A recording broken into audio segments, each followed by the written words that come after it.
5908. FDA Aji Edwedian Kratui Atum.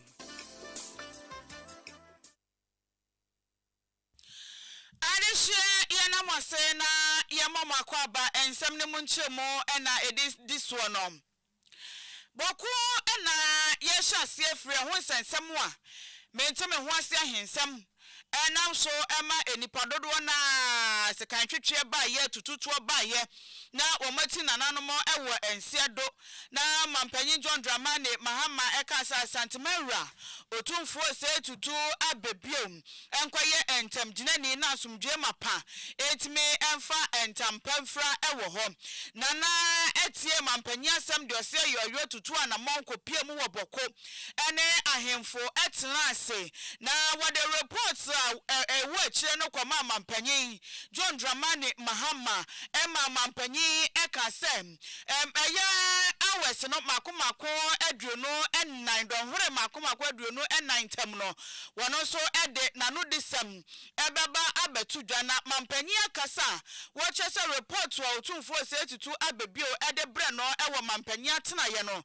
eyade aban asomu a wagye atumo na wo so manfo wo bokose adawroma wo mo enhwese asomdwe betimi afa entampafra ewo ho na eno ena mampanyin ede atudwa se 1 billion Ghana cedis enye sikawa yade kwoboko na aban ede akohwese eniema ese ye adan suku adan ayaresabia hodo a esantokwa nam so ema ne se ye ne nyina yasan etimi ede asisi bi ama womo na empuntudwuma so etimi akoso ewo ho na sesikai mampanyin eje se afimpino ne aduonu ensia ekosi afimpino ne aduonu enwotwe eso no ena sesika no ebebo bra ewo boko a akwan yedi beyibie afa ayaresabia yedi besisibi na enwomasua won susuku adan so yetimi ede asisi bi ama womo ne nyina da ene se empuntudwuma bekoso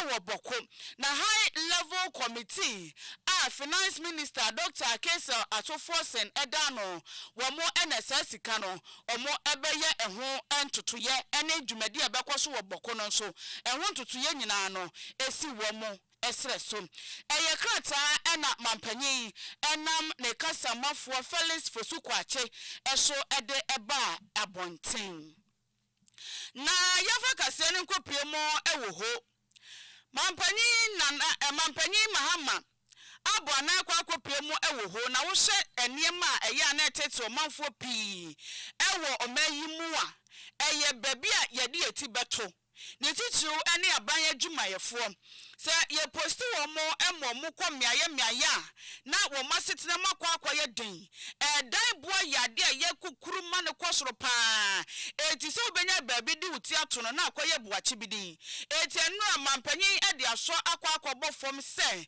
Oxygen City Housing Project yensi ewo ho na entimi mua emma dan boa emra fom na omanfo nso enya baby emfa wo muti ento measures of a society's progress. A safe, decent home is not a privilege for a few, but is a fundamental requirement for human dignity, economic productivity, social stability, and national cohesion. And that is why housing occupies a central place in our reset agenda. Under this agenda, we are fundamentally rethinking how Ghana plans, builds, and grows its cities and its towns. We're moving away from uncoordinated urban sprawl and speculative land use towards well-planned, fully serviced, and economically integrated communities. The expansion of TDC Ghana Limited beyond the original Tema acquisition area is not accidental. It is a conscious policy. Development must not remain concentrated in a few enclaves. Our national objective is clear. Growth must be regional, it must be equitable, and it must be purposeful. Ghana continues to face a substantial housing deficit, one that weighs most. Anyway, Ghana mampanyin John Dramani Mahama na enwachina na adehye bia womo ho enso ekasa ye enom sisese duomade soa ene womo hawa na etete womo no ebefiri womo so na enyese nipa ebenya baabi di omuti atonko a enwuma so ebeba amamabunu enya bia ye wo ho so obia betua kakakakra ne ya me depa ne se ejuma nso beba youth no nso benye ejuma ye. Project is so relevant in the sense that sincerely we have been here since 2020 trying to build a city, and I remember very well the president then, President John Dramani Mahama, was doing the thank you tour, and he mentioned that he want development of O to come towards the whole airport. So he was recommending people to come for our airport Gulf City lands and build hotel, residential apartments, businesses, shopping malls. Today, I am happy because it is happening. Why am I happy? Because TDC, we all know how well they are organized, and I believe government support is there. Definitely, the facilities we need around here, like light, water, is going to be extended here shortly. Weye adehye bia wo mu hoho omone ena yatie no ye kwa adwadie mu ensemo onimonyamfo Elizabeth ofosu ejare ena ye trade agribusiness and industry minister wabo na akwa mu ewo GB Foods akwa ensrawe wo ho ewo tema na abra wo kasa no and was say Ghana ha emraso say your raw materials ye crafty had a kwa amanoneno yan kasa ye dane eni ewo ha esan say ye wo omanfo bi o mabie enwuma ye mfidi dwuma sa raw materials wo mbetimi adane eni na so eya ne ya tabiri ne de kwa amanone na ya kwa akonye sika kuma bi wabra ye yan kasa ye de famfidie mu na ye dane eni na etimi be ya de fofora ye de kwa ye benya sika dok sopuo wo so womo omode kwonu benya sika ma ban no so kura enya so emfa so de na wosisa wo sha African Continental Free Trade Area aye kano after na ne fopem esi Ghana ha eti wose yenso ye fasa adwumade na besi Ghana ha no na yenya eso ensunsuanso kese pa ebeboa ama yetimi abiabia nwuma kese ewo omayi mo na wose efri afia ye besimo ekone de ensakraye bebre ebeba ewo dwumadie ahodo ayedi ewo omayi mo ene se wonu mo awo mabiabie companies ahodo no ebetimi asesa eniema ani ansana yebekra akwa amanone kra na yedi akọ.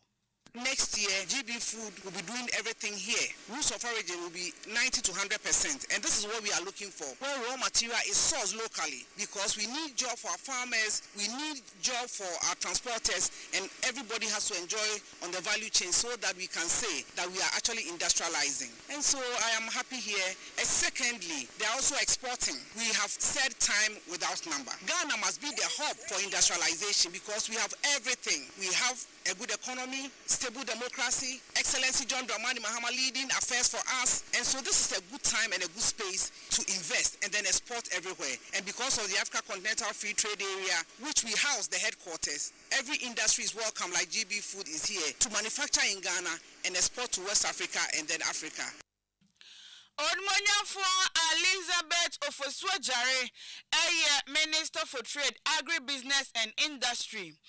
Na yankwa ensamfu from when enra mampanyin ebodwa na jabo wobo ye ni nyina ene se Jamaica atorenchem asi ama omanfo no asetena mu ayeden eti wo mu hia ye mu Ghana fo de eja abadom Ghana ye wo mu a ewose de boa wo mu ena ye na serafo ebinom na engineers bi mampanyin etu wo mu se wo nko Jamaica enkonko boa na ewose adwumadie na se no ena wosofo hwe amanone ensem so onumunyafo Samuel oku jeto ablakwa ekasa ye ena se Ghana fo de nyame ahira ye nyo atadwufo wa atede US mampanyin Donald Trump wose amanya hodro mako aduonu ena wode ebeka afiya hyase manya wokan se womma wo mokwan emaye ma wo mo visa mo mepie mo ewo America medi dwuma bia wo ho no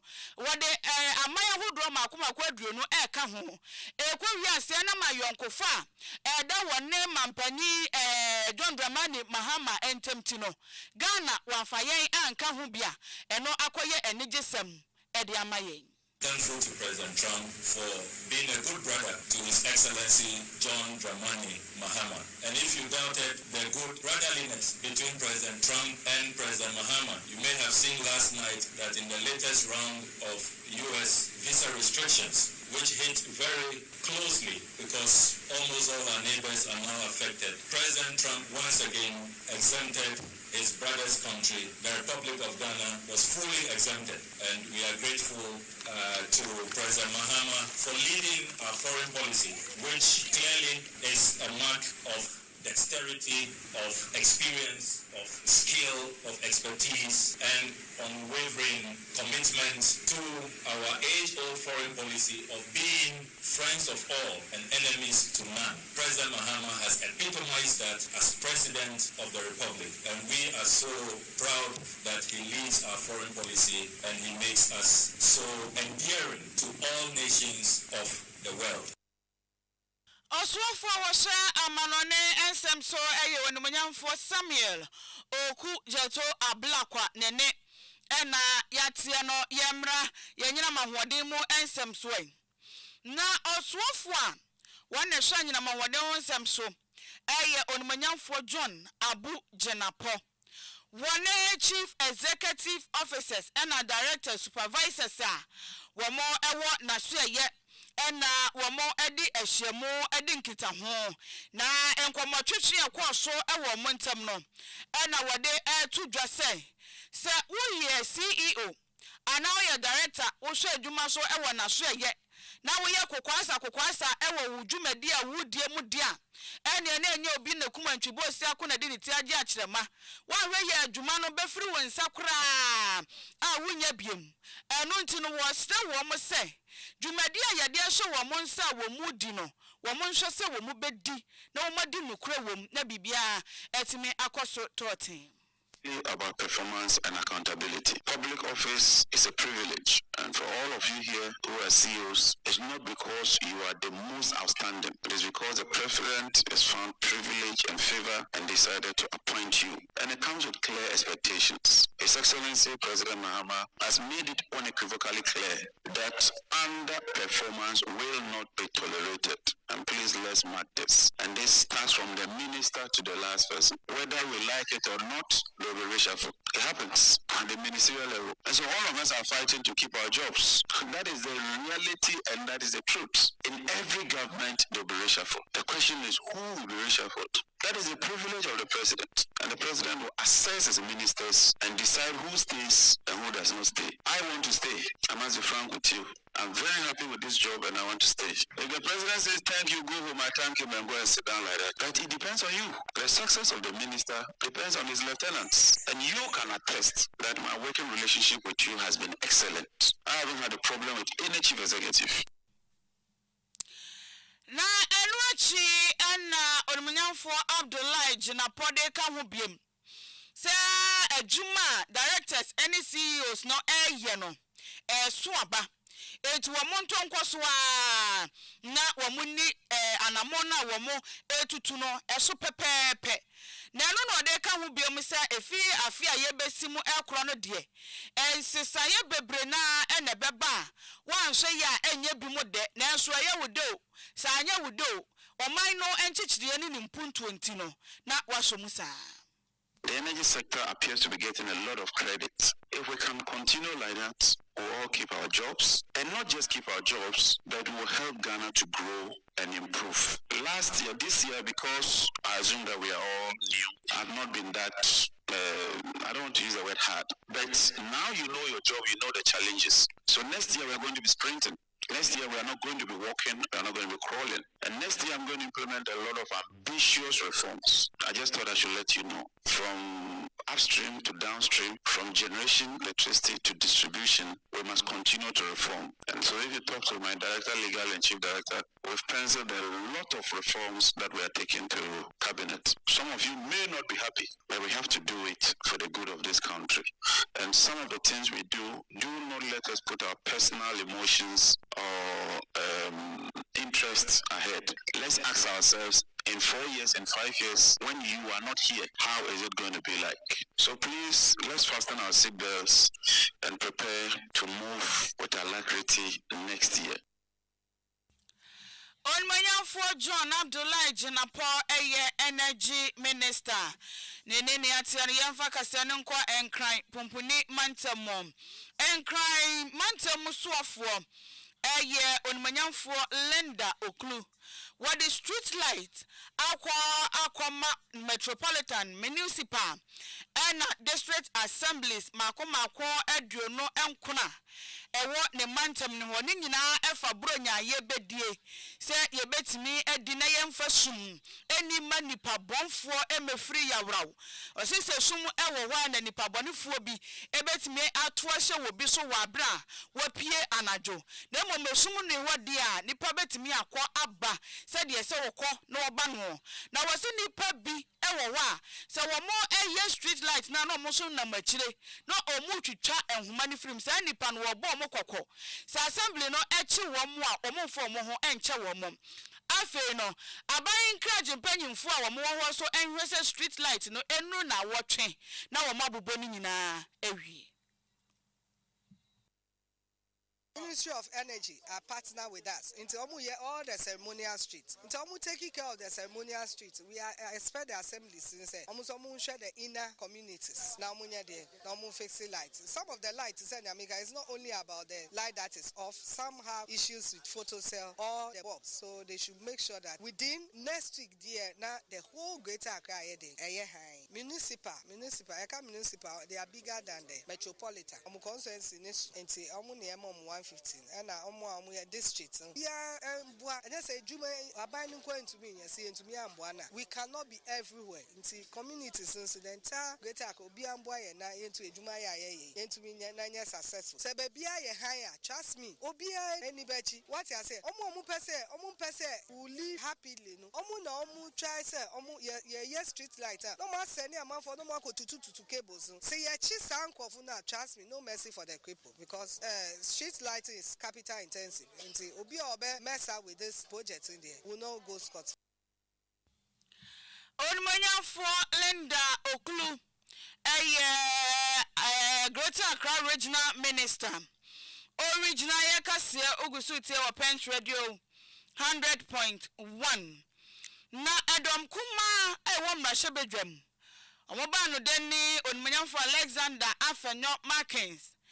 Ena NDC amanyo kuno emu mpanyimfo bi watutu bi di amane wo mo ose edidi jabi ya kwaso ewo party nim adanya emrahye bedwamufu a wo moye NDC fo se bi ahokere pa fitai adukuru bi mo ne titiro ene wo mo amoba ye nche ya wo mote back bench no ahokere ebi kura eba emrahye bedwamu a wo mo di uba ena eba ka kura no ebi enibi wase wo mu se any PP fo no ebi so fa saa wo yam nim na so ndisi fo no droso papa enti wono de wase wo mu se wo mo nhwe se wo mbema wo mo mra hye bedwam fo na asetina mu ayede afi MPP fo no so munya adwobra na monka mo ho emom wo mu se ne mama ayeden de na so yeden a ebeyi. The budget they presented is full of errors. 2, Mr. Speaker, you've just brought this bill.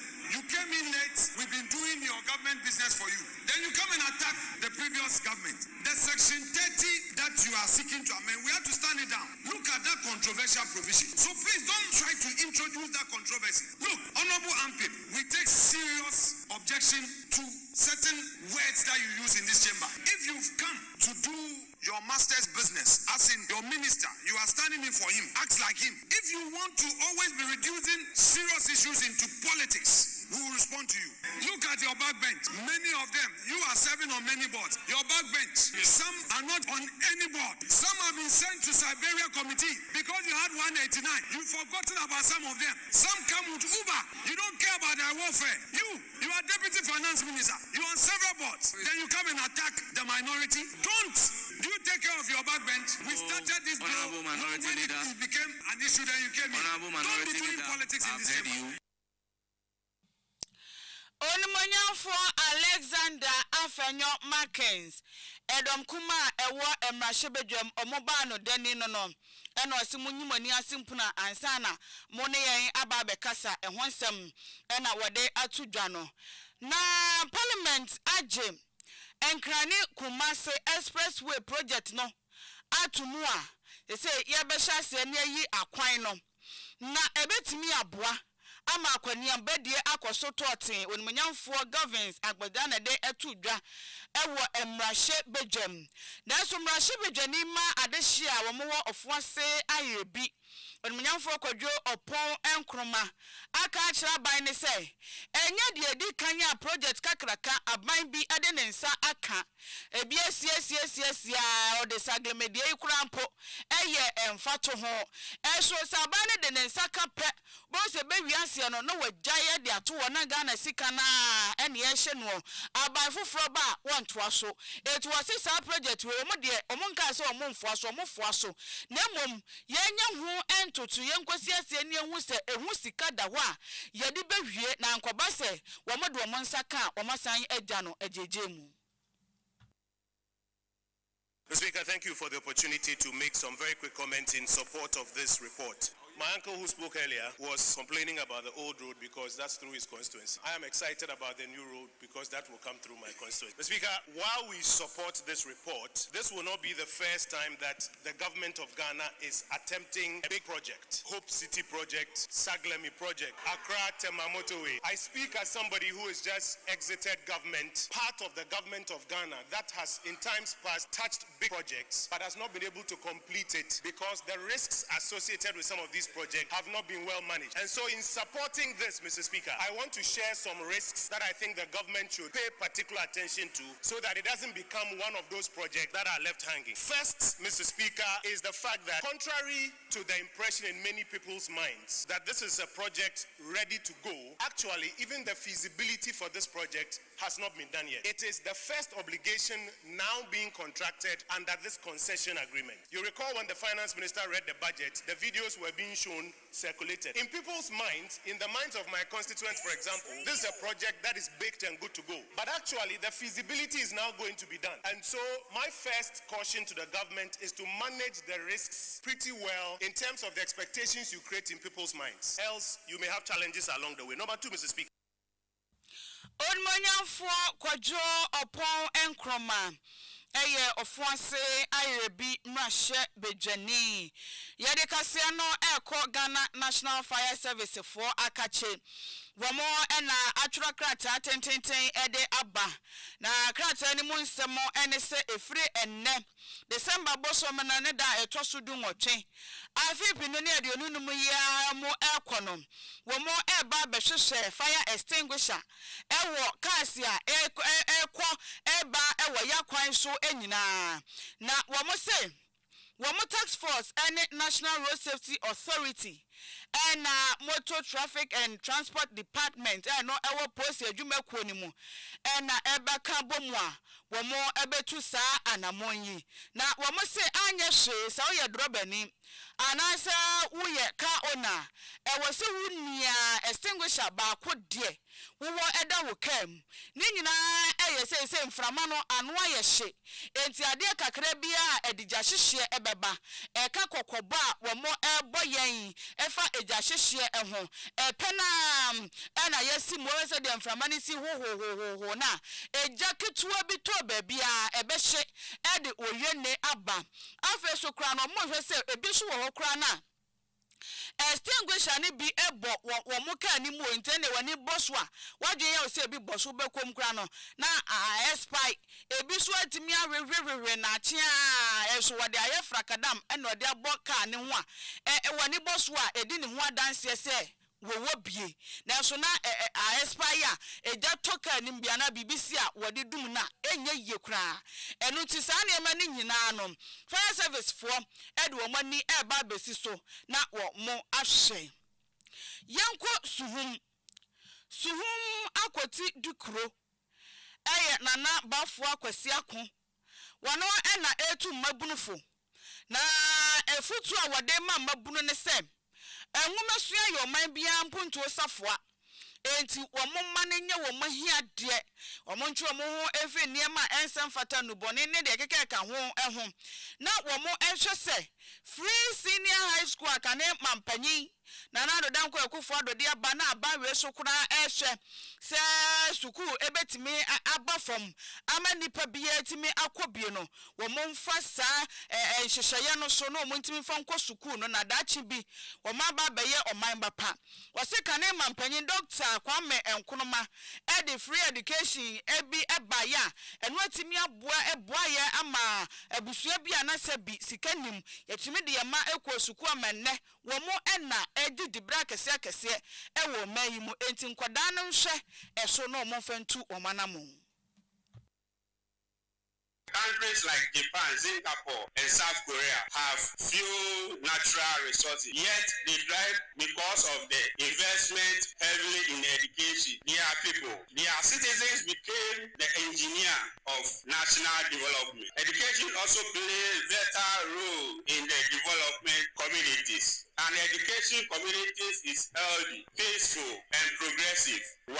Education promotes better health practice, reduce poverty, and encourage civic participation. It empowers individuals to take part in decision making and community leadership. When people under their rights and responsibilities, they work together to solve local problems from sanitation, child welfare to environmental protection. Education also promotes equality, giving women groups of opportunities to improve their lives and contribute to community. At the national level, education is the cornerstone of progress. No education can rise above the quality of its education system. Education produces the scientific engineers, teachers, doctors, leaders, and who drive innovation, governance, and economic.